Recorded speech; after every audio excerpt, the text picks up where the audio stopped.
Most companies think they are modern. They have an ERP system, dashboard, automation, and sometimes even AI. And yet, when we look at what's actually happening in their operation, one thing quickly becomes clear. Teams still spend a large portion of their time passing information back and forth. An order comes in, it's logged. Inventory is checked, production is notified. The supplier is followed up with, and the customer received a response. Information moves forward, but only because people are moving it forward. The tools have evolved, but the work itself have often changed far less than we imagined. And that's exactly why two companies running the same business can get radically different results, because they don't operate at the same level of maturity. Some still run on processes inherited from 20 years ago, while others are already building the operating model of the next decade. The difference isn't only on the tools they use, it's in how information flows, how decisions are made, and how operations actually run day to day. Today, I'm going to show you the different stages of operational evolution, starting with companies that still rely primarily on Excel spreadsheet, and moving on those that are beginning to operate largely autonomously.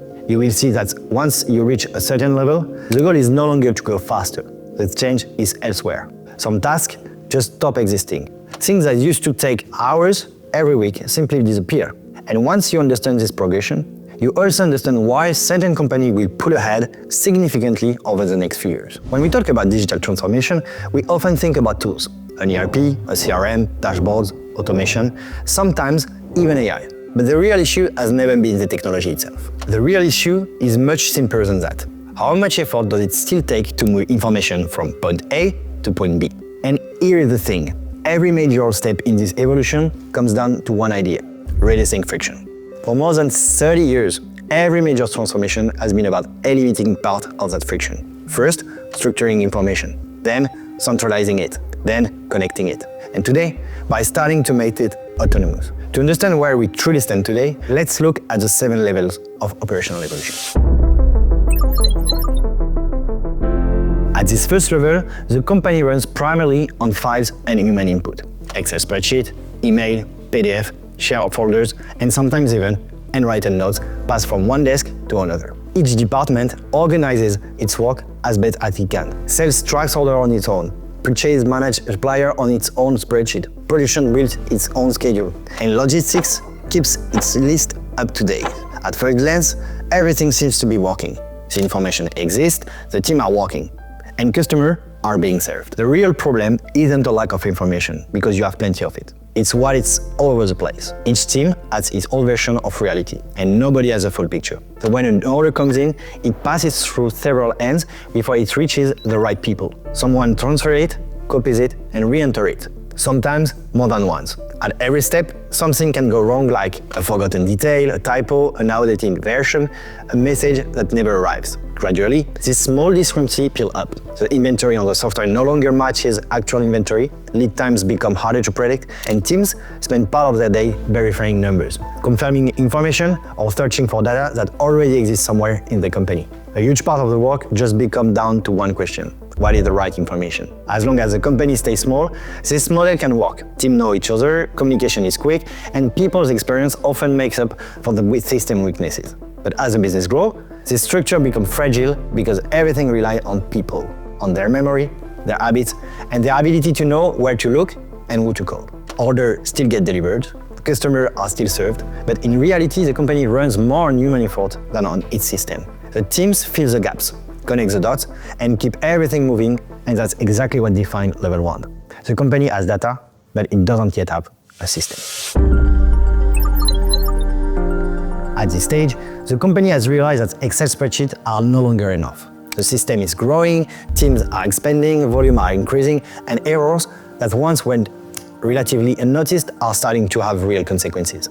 It becomes harder and harder to run the company on a mix of spreadsheets, emails, and a few people who know it all by heart. So the company takes an important step, implementing an ERP. For the first time, orders, inventory, purchasing, production, and finance all come together in a single system. This is a big change. Data becomes more reliable, processes become more structured, information flows more smoothly. And most importantly, everyone finally starts working from the same source of truth. For many companies, this stage feels like the finish line. In reality, it's only the beginning, because a new challenge appears almost immediately: Information is now centralized, but operations still rely heavily on people. An order comes in, but someone still has to enter it. Someone checks inventory before confirming a delivery. Someone follows up with the supplier when there is a delay. Someone rebuilds the production schedule every time something unexpected happens. The system holds the information, store it, organize it, and make it accessible, but it still waits for humans to decide what to do next. And this is precisely where many companies stay stuck for years. They have an ERP, structured processes, dashboard, and a large number of integrations. Yet, when you look at their day-to-day operation, you see the same pattern. Teams spend a significant portion of their time searching for information, verifying data, coordinating between departments, and doing the work needed to keep operation moving. The ERP is the center of all the information eventually flows there. But despite that centralization, something hasn't really changed. The system still waits for a human to take the initiative, analyze the situation, and decide what happens next. The ERP has become the center of operation, but it doesn't yet participate in operation. It records what is happening, but it doesn't yet contribute to what needs to happen next. And that's exactly what defines level 2. At this level, certain tasks finally start to disappear from everyday operation. An email arrives and automatically triggers an action. A document is filled in the right place without anyone having to think about it. An invoice is reconciled automatically. A report generates itself. A notification goes out as soon as a critical threshold is reached. For the first time, teams start freeing themselves from part of the invisible work that used to consume their days. All those small tasks, repetitive actions that are essential to keeping their business running, but create very little value. The company saves time, errors decrease, processes become smoother and more predictable, and teams can finally focus more energy on work that actually requires thought. This is a significant step forward compared to the previous level. But here is the thing. Even as the company automates more and more tasks, it hasn't truly transformed the way it operates. Each automation stays essentially isolated. One task gets automated, then another, like adding a new machine to a factory one by one. Each machine does its job well, but none of them are currently connected. One automation processes order, another manages email, another generates report, another sends alert. Individually, they work great. But together, they don't yet form a true system because none of them understands what's happening across the business as a whole. The company automates action and processes, but it doesn't yet automate understanding. And that's exactly where the limitation starts to show. As long as everything goes according to plan, everything works well. Information flows, tasks are executed, deadlines are met. But as soon as something unusual happens, the limits become clear. A customer requests an exception, a supplier announces an unexpected delay, an urgent order suddenly disrupts production priority. Immediately, someone has to step in, understand what's happening, assess the consequences, coordinate the team, and make decisions. In short, do what automation still can do. The company has become faster, more efficient, and more organized, but it still depends on humans to interpret events and make sense of what's happening. It automates more work, but it hasn't yet become truly intelligent. Then comes level 4, the connected company. This is often the moment when the business finally starts to breathe. Up until now, each team has been working within old view of reality. Sales track orders, production manage schedules, purchasing monitors suppliers, logistics follow shipment. Everyone does their job. But to understand what's really happening, people constantly have to go somewhere else to find information. Is the product ready? Has the supplier confirmed delivery? Is inventory available? Has the truck already left? A significant portion of the work is simply finding information to this question. At level 4, that friction finally starts to disappear. When an order is approved, the information immediately spread across the entire organization. Purchasing sees new requirement, production sees new priority, inventory updates itself, and sales team can track progress in real time. For the first time, everyone is looking at the same reality. And this change is far more important than it looks. Because for years, the real problem was never the lack of data. The company already had plenty of it. The problem was that data stayed trapped inside silos. Now, for the first time, information flows naturally from one department to another. No follow-up, no re-entering data, no chasing someone down just to understand what's happening. Teams spend less time asking, less time checking, less time thinking, and more time acting. But a major limitation remains. Now systems know how to move information, but they still don't know how to interpret it. An order arrives, suppliers decrease, a supplier announces a delay, the information immediately reaches the right people. But nobody automatically analyzes the consequences. Is this a risk for production, for delivery times, for margins, for inventory levels? The company has become connected, but it's not yet capable of understanding what's happening. And that's exactly what appears at the next level.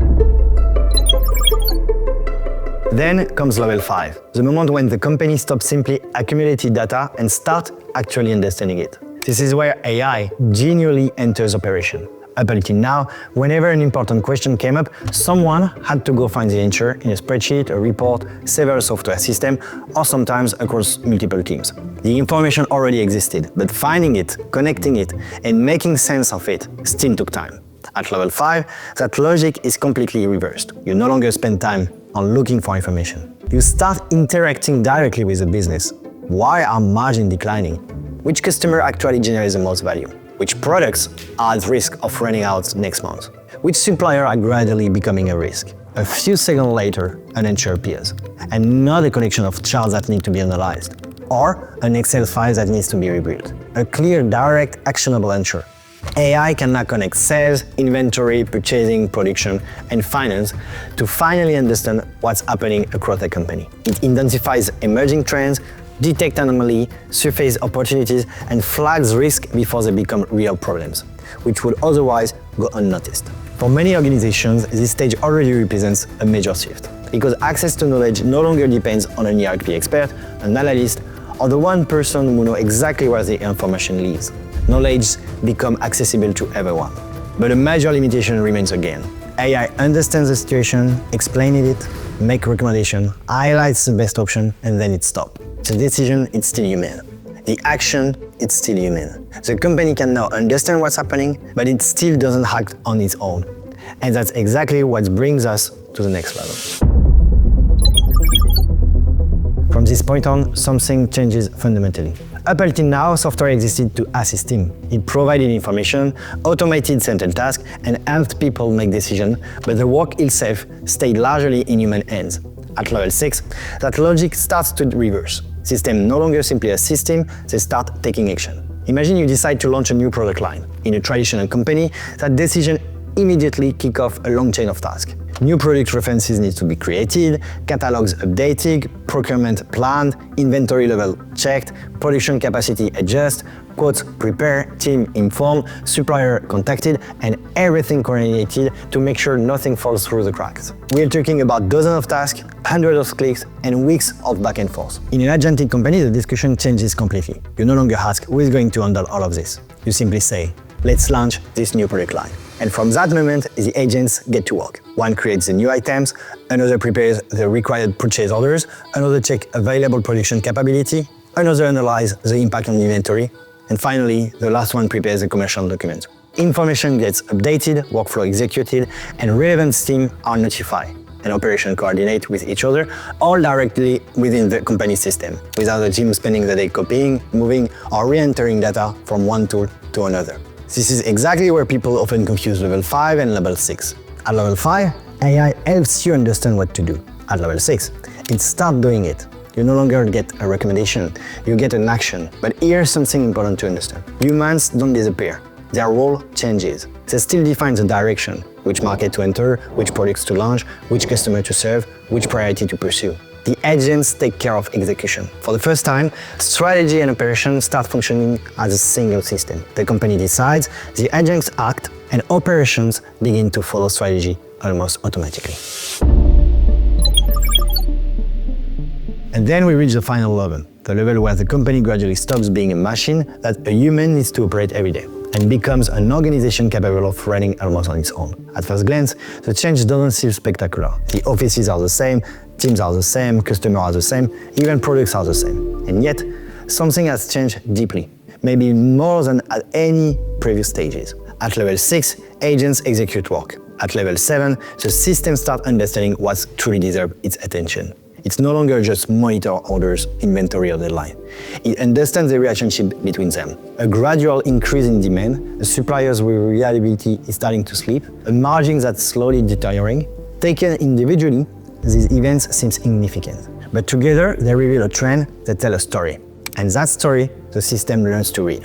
It identifies tension before they show up in reports, spot opportunities because they are obvious to everyone, and detect risk while they still only as weak signals scatter across data. Because constantly, it's collecting thousands of pieces of information from across the entire company. And most importantly, it's no longer just react, it's anticipate. The result isn't a company without humans. It's a company where humans no longer need to spend their energy constantly monitoring the system. Operations move forward, agents execute, and the system keeps watching. For the first time, teams can dedicate most of their time to what actually creates value. Imagine creating new product, exploring new market, meeting customers, making decisions, and building the future. Ultimately, the highest level of operation evolution isn't automation. It isn't even AI. It's giving humans back what they always lack most: time. Time to think, time to create, time to decide, and time to build. Because technology has never been the end goal. It's always been a means to the end. The real objective has always been to let humans focus on the things that only humans can do. For a long time, the evolution of operation was about accumulating more and more information, centralizing it, and moving it between systems. Today, a new chapter is beginning. Companies are no longer just focused on storing data. They're starting to understanding it, to extract intelligence from it. And this is probably the most profound shift of all. Because as administrative tasks disappear, as verification gets automated, and as manual coordination gradually fades away, something valuable starts to come back: time. That's the real premise of this evolution. The companies that gain this advantage won't win simply because they have better AI. They will win because they detect problems earlier, understand situations faster, and act before others have even realized what's happening. The advantage will never come from the technology itself. It will come from the ability to make better decisions faster. And in operation, that advantage almost always becomes a competitive advantage. If you feel like your teams are still spending their days searching for information, updating files, chasing colleagues, or manually coordinating work that should already be automated, it may be a good time to see what next generation operation actually look like. At Piston, we are building the Agentic ERP that doesn't just centralize your data. It understands it, acts on it, and handles part of the operation work on your behalf. If you would like to see what your company could look like with an AI-native system of records, you can book a demo with the Piston team. The future of operation isn't arriving in 10 years. It's already being built today.